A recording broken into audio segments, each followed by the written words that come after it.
50 Cent has been working on this documentary for almost 2 years. The footage he has is insane. The culture froze when talk spread that 50 Cent had nearly 25 minutes of footage cut from his Diddy documentary after Netflix allegedly said no, because everybody knows missing minutes can change the whole story. The reaction wasn't loud at first, it was focused. People leaned in, replayed what they saw, and started noticing where the edits felt tight and the transitions felt rushed. When a project promises a reckoning but suddenly feels streamlined, the streets read between the lines. Those deleted scenes became the headline without anyone seeing a single frame, and that's how you know the pressure hit the right nerve. Absence doesn't just raise questions, it creates gravity. Gravity pulls attention. Was promised around a year ago has actually turned up. It's 50 Cent's Diddy documentary. It's 4 parts, 4 hours long, and it's a walk through Diddy. So, Justin, you ever seen the movie 48 Hours? Right now, he's having 48 hours with Diddy, him and his boy. They're having the times of their lives, where we hanging out and what we doing. We can't really disclose. The you of then was on a path of self-destruction. Oh, for sure. Yeah, I would have, for sure, 100%. Yeah, it would have been no bueno. It was bad. I don't know if I'd be alive for sure.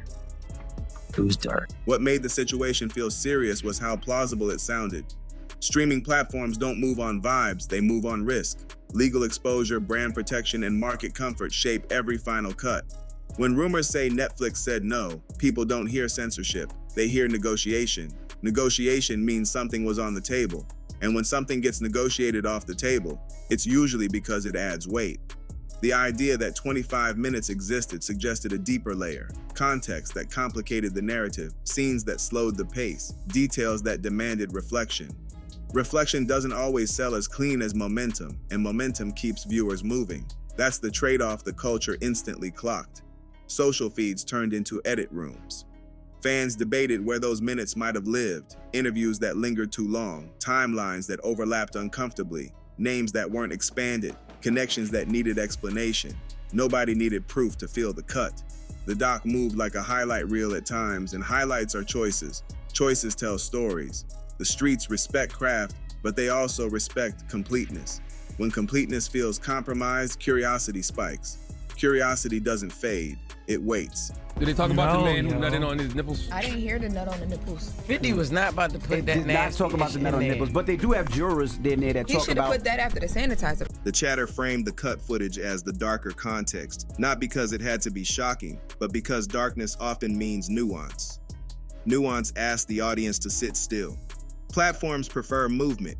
That tension is old as media itself. What's new is the audience noticing it in real time. People didn't accuse, they inferred. Inference is powerful because it doesn't need confirmation to spread. It needs recognition, and recognition spread fast. Early this morning in Los Angeles, the 24-year-old rapper whose real name is Christopher Wallace lived in Raleigh in the 1980s. Are looking for a man they say could. Both communities are mourning the death of the rapper known as Notorious B.I.G. By the end of the first wave, the story wasn't about whether Netflix was right or wrong. It was about power over narrative. Who decides when a story goes deeper and when it keeps it moving? Who balances truth against comfort? Those questions lifted the conversation above gossip and into mechanics. Mechanics are where influence lives. And once mechanics are visible, they're impossible to ignore. Trapped in a hotel. It was about probably like 70 or so bloods in the hallway. I couldn't even leave my room. As the discussion matured, the focus shifted from what was cut to why cuts happen, because understanding the why explains the whole machine. Streaming platforms juggle audiences, advertisers, legal lines, and global reach. That balancing act shapes stories before they ever reach a screen. When fans heard 25 minutes, they didn't picture filler. They pictured friction. Friction between timelines, friction between perspectives, friction between what's compelling and what's comfortable. Friction slows a narrative down, and slowing down is risky when attention spans are short. The streets know that risk. That's why the cut felt strategic, not random.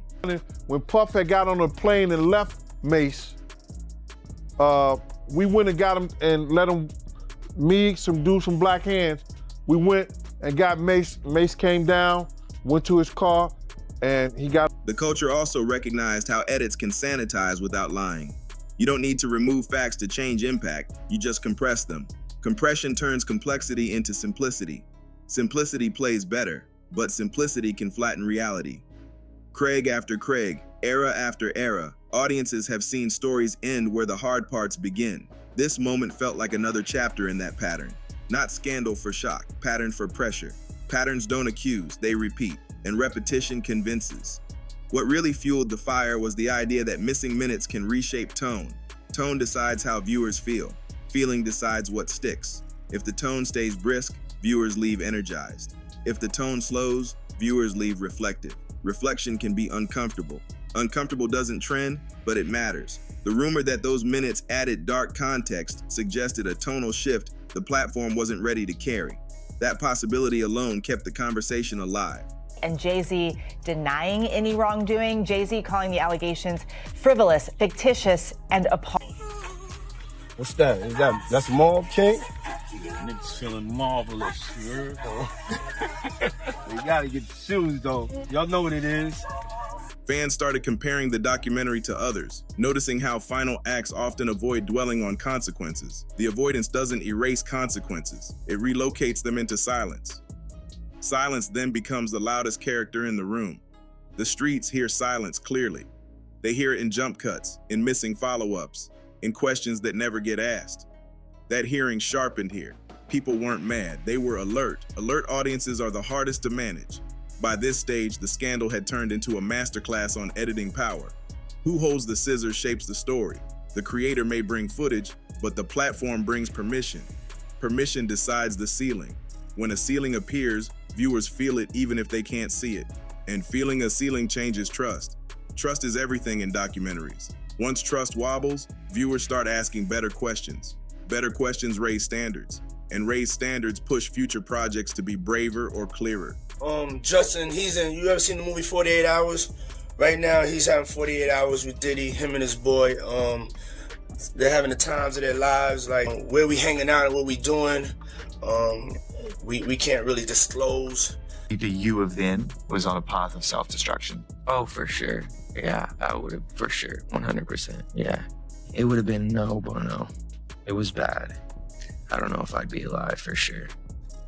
It was dark. Very grateful to have influences in my life that have played a huge part in me seeing their relationship with Jesus and their relationship with their wives and their relationship with their kids and saying that's what I want. As days passed, the talk sharpened into a broader critique of gatekeeping, because this wasn't just about one doc, it was about how truth travels through filters. The idea that a platform could veto minutes highlighted the invisible hand guiding content, not to hide reality but to shape it. Shape decides scope. Scope decides memory. Memory decides legacy.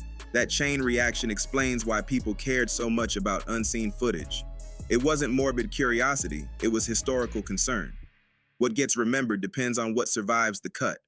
The culture also recognized restraint in how the issue was discussed. No leaked clips, no dramatic threats, just steady acknowledgement that some material didn't make it through.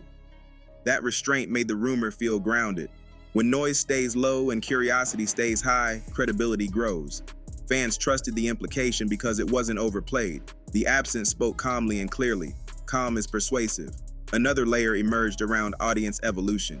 Viewers now understand production realities. They know contracts, clearances, and risk profiles shape art. That knowledge doesn't excuse cuts, it contextualizes them.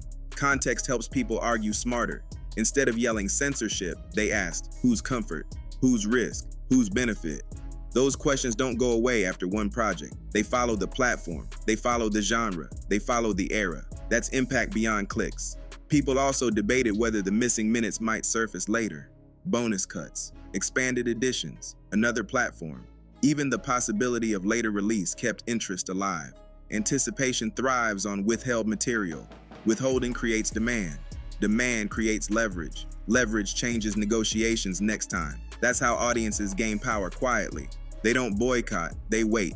Waiting pressures systems more than outrage ever could. By now, the scandal had become a signal to creators. Audiences are watching the edits, not just the footage. They notice where stories breathe and where they sprint. They notice when endings feel tidy. They notice when complexity is trimmed. That notice will shape future storytelling. Platforms that listen will adapt. Platforms that don't will feel the drift. Drift is subtle but costly. This moment also reframed how people watched the documentary itself. Rewatches felt different, pauses mattered, transitions stood out. The doc didn't change, the lens did. When lenses change, stories gain layers without adding minutes. That's cultural growth. And growth pressures systems to meet audiences where they are, not where they were. In the end, the story of the 25 missing minutes wasn't about what viewers didn't see. It was about what they learned to look for. The idea that Netflix said no reframed the documentary as a negotiated truth rather than a raw one. Negotiation doesn't negate value, it defines limits. Knowing the limits empowers audiences to read within and beyond them. That empowerment is the real shift. Once empowered, viewers don't settle for surface narratives. They seek depth even when it's implied. The culture walked away with a clear understanding of how platforms and creators dance. One brings vision, the other brings guardrails. Guardrails keep things moving safely, but they also shape direction. When direction avoids darker turns, the ride feels smoother but shorter. Audiences notice the smoothness here. Smoothness raised curiosity. Curiosity raised standards. Standards will influence the next cut, the next pitch, the next approval. That's progress without protest. This moment also underscored that omissions don't disappear, they accumulate. Each cut adds to a pattern. Patterns build expectations. Expectations change reception. The next documentary won't be judged only on what it shows, but on what it dares to sit with. Sitting with discomfort is the new premium. Platforms that embrace that will earn trust. Trust is the currency that outlasts trends. The streets summed it up simply. If 25 minutes were too heavy, they mattered. Heavy doesn't mean harmful, it means meaningful. Meaningful content asks for time, patience, and courage. Courage costs. Costs get negotiated. Negotiations leave traces. The culture saw the traces and followed them to a bigger conversation about who controls stories at scale. That conversation isn't ending, it's just getting started.